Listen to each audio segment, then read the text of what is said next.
నమస్తే, welcome to RTV. నేను సచిన్. ఎర్రకోట బదులైంది, కేరళలో హస్తం వికసించింది. యూడీఎఫ్కు ఘన విజయం కట్టబెట్టి తమపై మళ్లీ నమ్మకం ఉంచారు కేరళ ప్రజలు. కానీ అసలు కథ ఇప్పుడే స్టార్ట్ అయింది. గెలుపు సంబరాలు ఇంకా ముగియక ముందే కాంగ్రెస్లో సీఎం కుర్చీ కోసం కుమ్ములాటలు స్టార్ట్ అయ్యాయా? కేరళ ముఖ్యమంత్రి కిరీటం దక్కేది ఎవరికి? రహస్య ప్రకటనలతో సీనియర్ నేతలు పంపుతున్న సంకేతాలు దేనికి? ఢిల్లీ టు గల్లీ, కేరళ రాజకీయాల్లో క్షణక్షణానికి మారుతున్న ఉత్కంఠభరిత పరిణామాల్ని డీటెయిల్గా పూర్తిగా చూద్దాం. విజయం ఖాయమైంది. ఇప్పుడు అందరి కన్ను ఆ ఒక్క కుర్చీపైనే. ముఖ్యమంత్రి పదవి కోసం కాంగ్రెస్లో త్రిముఖ పోరు నడుస్తూ ఉంది. ముగ్గురు ఉద్దండులు రేసులో ముందున్నారు. నెంబర్ 1 వీడి సతీశన్. గత శాసనసభలో ప్రతిపక్ష నేతగా ఒంటి చేత్తో ఫైట్ చేసిన ఈయన ఇప్పుడు ముఖ్యమంత్రి పదవి తనకే దక్కాలంటున్నారు.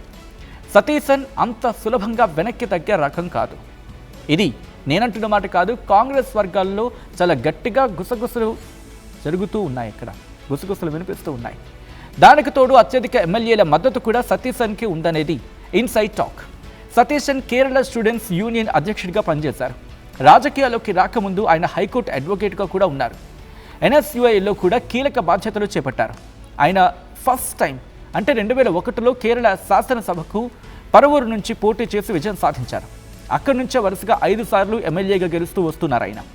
వ్యక్తిగతంగా ఆయనపై ఎలాంటి అవినీతి ఆరోపణలు లేవు. సామాజిక అంశాలపై అవగాహన ఉన్న మేధావిగా కేరళ ప్రజల్లో ఆయనకు మంచి గుర్తింపు ఉంది. 2021లో కాంగ్రెస్ పార్టీలో యువ రక్తాన్ని నింపాలి అనే ఉద్దేశంతో హైకమాండ్ రమేష్ చెన్నితల స్థానంలో సతీశన్ను ప్రతిపక్ష నేతగా ఎంపిక చేసింది. ఇక నెంబర్ 2 గురించి మాట్లాడుకుందాం. He's none other then KC Venugopal, AICC అధికార ప్రతినిధి. అంతేకాదు, ఏఐసిసి ప్రధాన కార్యదర్శి కూడా. గాంధీ కుటుంబానికి అత్యంత ఆప్తుడు. యూడీఎఫ్ విజయం సాధించగానే త్రివేంద్రం రోడ్ల నిండా వేణుగోపాల్ పోస్టర్లు వెలిశాయి. ఇది ఎవరి ప్లాన్? ముఖ్యమంత్రి పదవి తనకే అన్న ధీమానా? పావులు కదిపేందుకు ఆయన హుటాహుటిన ఢిల్లీకి పయనం అవ్వడం వెనుక ఉన్న మాస్టర్ ప్లాన్ ఏంటి? కేసీ వేణుగోపాల్ అలప్పుజ ఎంపీగా ఉన్నారు. ఆయన ప్రస్తుతం ఏఐసిసి జనరల్ సెక్రటరీగా బాధ్యతలు నిర్వహిస్తూ ఉన్నారు. కాంగ్రెస్ పార్టీ కీలక నిర్ణయాల్లో ఆయన పాత్ర కూడా ఉంటుంది. అంత పెద్ద పొజిషన్లో ఉన్నారు కాబట్టి ఆ ముఖ్యమంత్రి పదవి ఆయనకు చింతగా కనిపించవచ్చు. కాబట్టి ఆయనకు ఆ కుర్చీపై అంతగా ఆసక్తి ఉండదు అని చెప్పి పొలిటికల్ విశ్లేషకుల్లో జరుగుతున్న ఒక పెద్ద చర్చ. ఇక విద్యార్థి దశలోనే కేరళ స్టూడెంట్స్ యూనియన్ ద్వారా రాజకీయాల్లోకి ఎంట్రీ ఇచ్చారు కేసీ వేణుగోపాల్. మన్మోహన్ సింగ్ యూపీఏ ప్రభుత్వంలో కేంద్ర పౌర విమానయాన శాఖ సహాయ మంత్రిగా పనిచేశారు ఆయన. గతంలో రాష్ట్ర ప్రభుత్వంలో కూడా మంత్రిగా సేవలందించిన అనుభవం ఆయన సొంతం. ఇక నెంబర్ 3 సీనియర్ నాయకుడు రమేష్ చెన్నితల. ఏళ్ల తరబడి పార్టీని నమ్ముకుని ఉన్న ఈయన ఇప్పుడు సీఎం కుర్చీ కోసం గట్టిగానే పట్టుపడుతూ ఉన్నారు. ఈ ముగ్గురులో ఎవరిని ఎంపిక చేసినా మిగతా వారు ఏకగ్రీవంగా అంగీకరిస్తారా? ఏకాభిప్రాయం సాధించడం కాంగ్రెస్ అధిష్టానానికి తలకు మించిన భారంగా మారనుందా? కాంగ్రెస్ పార్టీలో రమేష్ చెన్నితల చాలా సీనియర్. కేవలం 26 ఇయర్స్లోనే కేరళ రాష్ట్ర మంత్రివర్గంలో చోటు దక్కించుకొని రాష్ట్రంలో అతి చిన్న వయస్కుడిగా మంత్రిగా రికార్డు సృష్టించిన అనుభవం ఆయన సొంతం. ఆయన 4 సార్లు లోక్సభ సభ్యుడిగా ఎన్నికయ్యారు. ప్రస్తుతం ఆయన హరిపాడ్ నియోజకవర్గం నుంచి ఎమ్మెల్యేగా గెలిచారు. కేపీసీసీ అధ్యక్షుడిగా 9 ఏళ్లు పనిచేసిన నాయకుడిగా ఆయనకు గుర్తింపు ఉంది. 2014 నుంచి 2016 వరకు ఉమన్ చాందీ ప్రభుత్వంలో కేరళ రాష్ట్ర హోంమంత్రిగా కూడా బాధ్యతలు నిర్వర్తించారు ఆయన. 2016 నుంచి 2021 వరకు కేరళ శాసనసభలో ప్రతిపక్ష నాయకుడిగా పనిచేశారు. ఈ టైంలో అంటే ఎల్డీఎఫ్ ప్రభుత్వంలోని కొన్ని అవినీతి అంశాలను హైలైట్ చేయడంలో, ముఖ్యంగా స్ప్రింక్లర్ వివాదం, బ్రూవరీ కుంభకోణం లాంటి స్కామ్లను బయట పెట్టడంలో కీలక పాత్ర పోషించారని చెప్పి చర్చ జరుగుతూ ఉంటుంది. సో పరిస్థితి చేయి దాటిపోతోందని గ్రహించిన కాంగ్రెస్ హైకమాండ్ వెంటనే రంగంలోకి దిగింది. ట్రబుల్ షూటర్స్ అజయ్ మాకన్, ముకుల్ వాస్నిక్లను పరిశీలకులుగా కేరళకు పంపించింది. ఈ వాస్నిక్ ఇద్దరిని కూడా వీళ్ళు ఐయుఎంఎల్తో పాటు ఇతర భాగస్వామ్య పక్షాలతో సమాలోచనలు జరుపుతున్నారు. కానీ ఇక్కడ ఒక ట్విస్ట్ ఉందండోయ్. మిత్రపక్షాల ఒత్తిడికి కాంగ్రెస్ తలొగ్గే పరిస్థితి లేదు. ఎందుకంటే ఒంటరిగానే 63 స్థానాలు గెలుచుకొని సూపర్ స్ట్రాంగ్ పొజిషన్లో ఉంది కాంగ్రెస్. పదవుల పంపకంలో మాదే పై చేయి, మీ కండిషన్స్కు నో ఛాన్స్ అని మిత్రపక్షాలకు కాంగ్రెస్ ఇండైరెక్ట్గా సిగ్నల్ ఇచ్చేసిందనేది రాజకీయ విశ్లేషకుల భావన. అంటే ముఖ్యమంత్రి ఎవరనేది పూర్తిగా కాంగ్రెస్ హైకమాండ్ చేతుల్లోనూ ఉంది. ఇంకా చెప్పాలంటే కాంగ్రెస్ హైకమాండ్ డెసిషన్ మాత్రమే.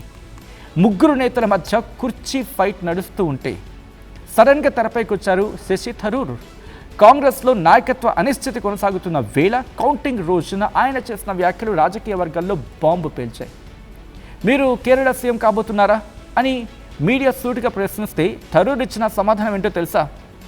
మీరు నా నుండి ఏమి రాబట్టాలని చూస్తున్నారో నాకు ఖచ్చితంగా తెలుసు, నేను అవేమీ చెప్పను, ఆన్సర్ చాలా క్లియర్ అని చెప్పుకొచ్చారు.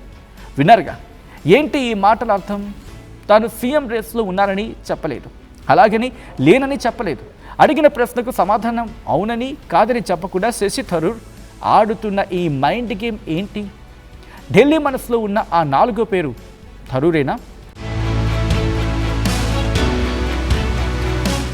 ఒకవైపు గెలిచిన కూటమిలో ముఖ్యమంత్రి కుర్చీ కోసం మంటలు రేగుతూ ఉంటే ఓడిన శిబిరంలో మాత్రం ఒక సైలెంట్ వాతావరణం కనిపించింది. నిన్నటి దాకా కేరళను శాసించిన మాజీ ముఖ్యమంత్రి పినరై విజయన్ ఎగ్జిట్ అందరినీ ఆశ్చర్యపరిచింది.